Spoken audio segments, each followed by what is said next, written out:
Good afternoon, wrestling fans, and welcome to the Tuesday, April 26th edition of Wrestle Talk Show. I'm your host, Joshua Zimmerman, here to bring you the latest and greatest professional wrestling news, bits, rumors, ins and outs, anything and everything pro wrestling. We cover it. We have a decent show for you tonight. A little bit of news. WWE Draft Results and the supplemental draft continued this afternoon. Details available upon request. Just submit your questions. We have the key trades made. First and foremost, like we do every show, we want to thank our viewers. Without you, this would not be possible. Like I always say, without you, this would not be fun. We want to remind you that the Wrestle Talk Show logo contest is ongoing until midnight, May 14th, 2011. Where on the May 15th, 2000 show by 9 p.m. Eastern, we will announce the winner and the prize package and ask that viewer to submit their personal information. I want to thank those who have already submitted logo entries. If you yourself would like to submit one, you can send it to cwecompany@gmail.com. There are two stipulations to this logo contest: that you either include the initials WTS or the full show name Wrestle Talk Show in your logo. I don't mind if my name is put into it. It doesn't have to be put into it, but those are the only two stipulations, so pretty easy. Much easier than getting a credit card where you see at the bottom of the commercial, rules and restrictions may apply, and then when you get your application, there's 3 trees worth of disclaimers and things you can't do. Not something I wanted to do with the logo contest, but moving on. Raw rating has not come in yet that I could find, just so you know, but I will post that on the Facebook and YouTube channel as soon as it comes in. I imagine it'll come in sometime before the end of business or by 9 p.m. At some point tonight, I will make sure that it is put up and you know what Tough Enough and Raw got for last night. Moving into your wrestling news, WWE announcer Jim Ross commented on his hand injury suffered during his match against Michael Cole on Monday's Raw episode last night.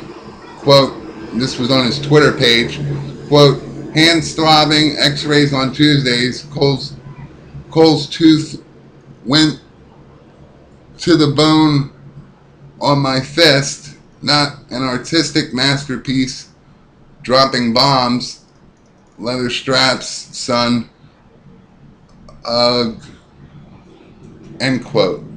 Ross posted on his Twitter page again following the match, following Monday Night Raw. It's rumored that WWE wrestler CM Punk's contract is set to expire within the next few months. Mike Johnson of PWInsider.com reports that there is a lot of talk that Punk is looking to exit the company when his deal expires. Johnson also reports that Punk has balked at the long-term deal with the company. Has balked at the long-term deal the company has offered. So apparently WWE is trying to renew his contract before it expires. And again, this is unconfirmed yet, but it sounds like CM Punk knows that, well, this is a given.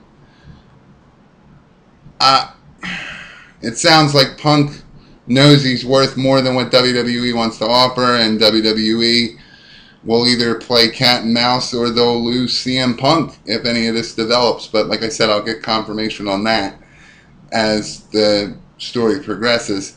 Former WWE star Dave Bautista told TMZ that his Strikeforce deal fell through. He added that he's, quote, real disappointed. I really had my heart set on Strikeforce. WWE star Kane, also known as in his real persona Glenn Jacobs, turns 44 today. He was born October 26, 1967. And a record trade that neither one of us believed, especially when my buddy JJ called me 15 minutes into Raw to tell me that Cena had been traded. I guess I'll break this now, even though I'll add to it when I give you your draft results.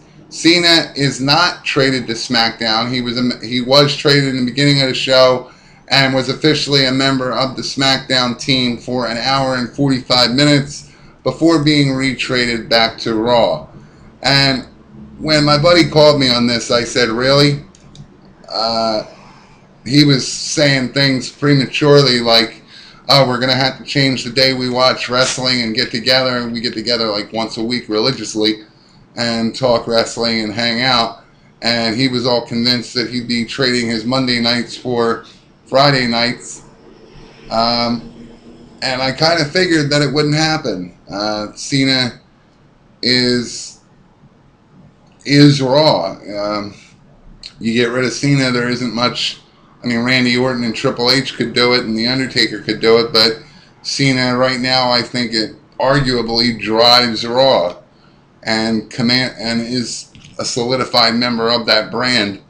It's going to take a little more than that to trade him to SmackDown, if they trade him at all. But as we discussed in the last couple of videos, there needed to be some rebalance to SmackDown. So I'm not saying it would have completely surprised me, but I wasn't buying like everyone else. I wasn't buying that John Cena was poof gone from Raw because of the, you know, he's made for Raw. Raw is his brand. I don't know where else to go with that except for that.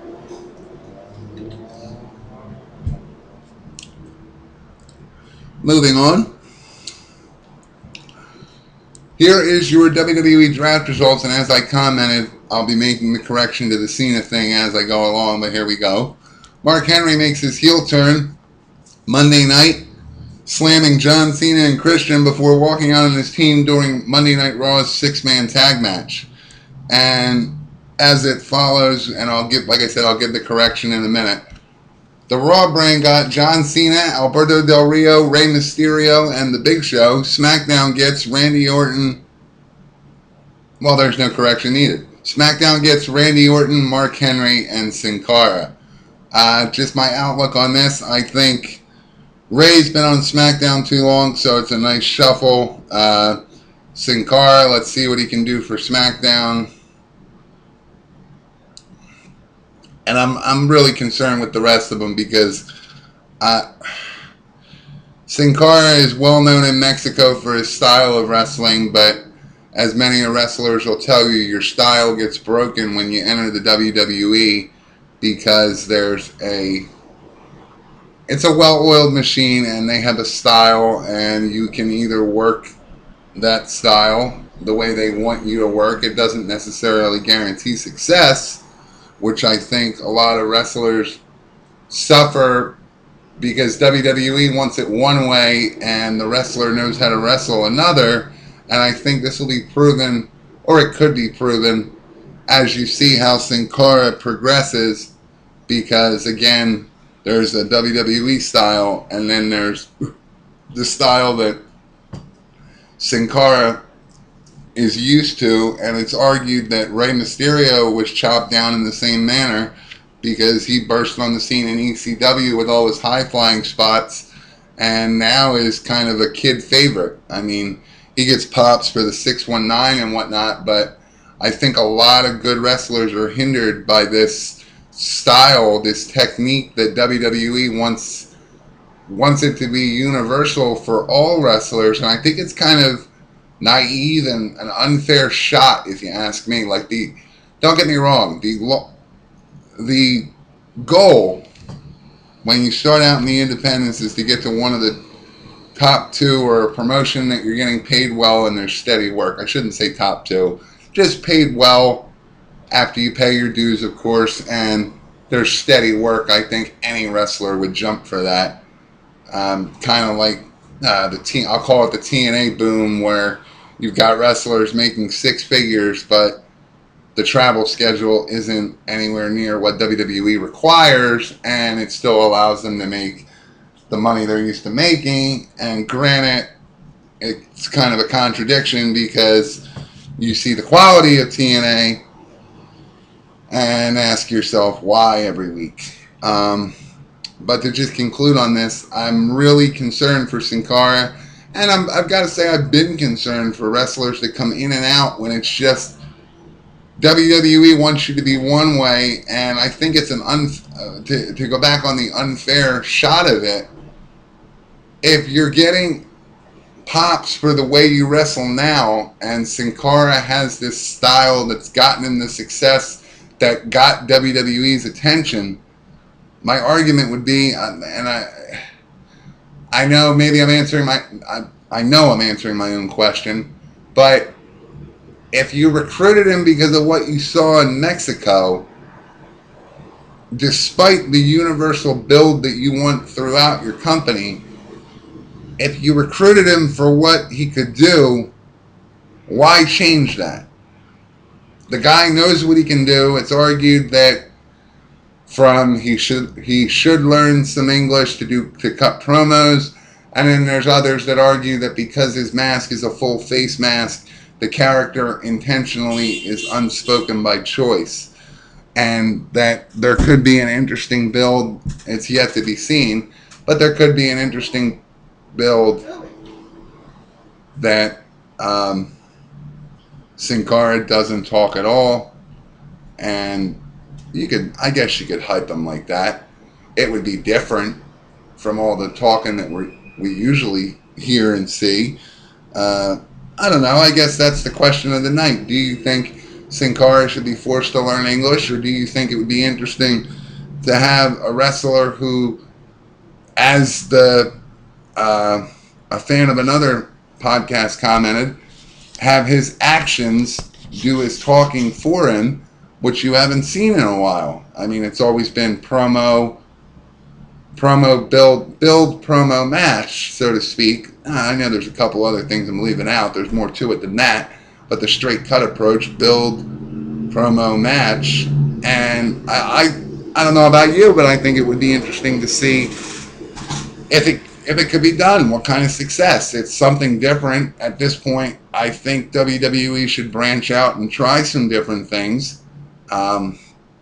Again, the global entertainment perspective isn't what I'm talking about, but I don't know. Maybe just off the top of my head, before Linda runs again in 2012 and loses again in the middle of 2012, maybe escape PG for a little bit.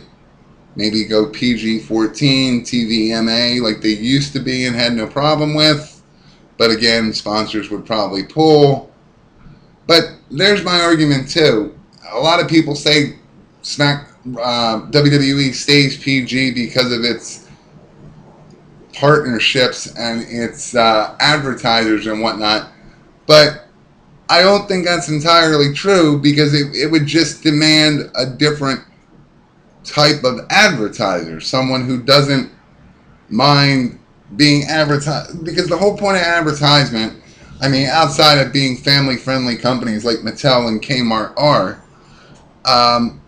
the WWE, when the Attitude Era was ongoing, THQ sponsored them, Slim Jim sponsored them, didn't mind the edginess, AutoZone, I believe, sponsored them briefly. Just companies that, I don't want to sound like I don't care about the family-friendly turn, but it's not a wrestling fan's ideal rating for a show. We don't watch wrestling to see the family-friendly camaraderie, but just find different advertisers that, to put it blatantly, that are only concerned with being advertised. I really don't see an issue with it. And your your show segment for today, do you think that the trades overall will benefit both brands? I guess I'll work backwards since I already talked Sin Cara. Alberto Del Rio to go to Raw is well, not entirely backwards. I'll bounce around here. Alberto Del Rio to go to Raw just means that they're going to further their plans, in my opinion, and as many others speculate, I'm not the only one, that it won't be long before you see Del Rio with the title around his waist. And like I said, a lot of it was shaking SmackDown up for Edge. Rey Mysterio, as I commented before, is more of the kid favorite, so I want to look at that more, just seeing what Rey's been doing the last couple years. I want to see that. I look at that more as just WWE making a trade to make a trade. SmackDown's seen Rey long enough. He's been the kid favorite on Friday, so now I can just see him being inserted into the kid demographic for the Raw audience, and right after we get done talking PG, I guess Rey being on Raw will help solidify the PG rating and keep these two sponsors, Mattel and Kmart, who, just to point out, it's been a long time since we've seen WWE this critical. Like I said, they've always had sponsorship, and it's just always been sponsors that don't mind edgy programming, just want to be advertised. Big Show, his size, he might do something. I'd like to see him do something with, well,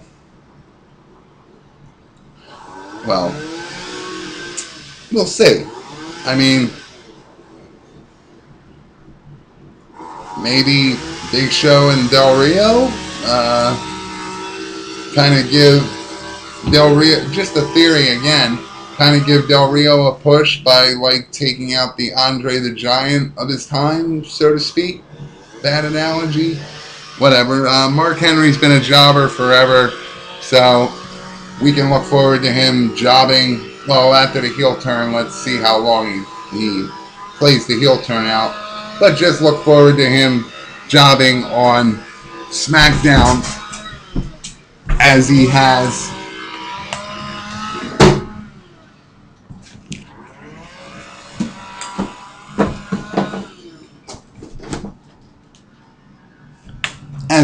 for weeks or years on Raw. Randy Orton, what to say about Randy Orton? They tried to do a lot of things with him when Triple H was out, when John Cena was in the Nexus. We've seen them. They try and make him the Stone Cold we joked about a couple months ago, and it didn't really take. I don't know what you do with Randy Orton. I think it'll stir things up seeing him on that brand, but who knows? Maybe he'll fill the spot for Edge, or it could be Sin Cara. It could be a number of different things. At this point, there's a lot of skepticism going into the brand, going into the draft. I'd like to stay optimistic until we see over the next month how it all plays out, whether there's any real build. There's a lot of criticism coming where Raw used to be booked and written months in advance. Now you have writers that are making last-minute changes hours before Raw goes on the air, and it's something we commented on a couple videos ago. Vince McMahon randomly changes his mind. There used to be a time where he would etch in stone what he wanted for a long-term period of time. Now, just from creative team members and things that we've heard over the last couple months, it seems like he makes a plan and then changes it mid-flight. We commented last couple videos ago that there was, I believe it was the brand split, the draft last year, where it was all written out by the writers and requested by Vince for the writers to do, to give him some kind of ideas. Vince took the work they had done and basically threw it out and did the draft himself, a retake, and made him rewrite it, or he wrote it out himself, or said, this is wrong, this is how I want it. And then the argument can be made, then why bother telling the writers to write it if you're just going to change it? Why, like Wade Keller said, why have writers writing it if you're going to come up behind them after they do the work for you and change it. What's the point? Just tell the writers, don't worry about it, I got it. Just a thought, but then again, that would be too simple. To get our plugs out of the way, folks, this is a rather short video, but it was just to give you an update on the draft. Like I said, we'll be posting ratings as they come in.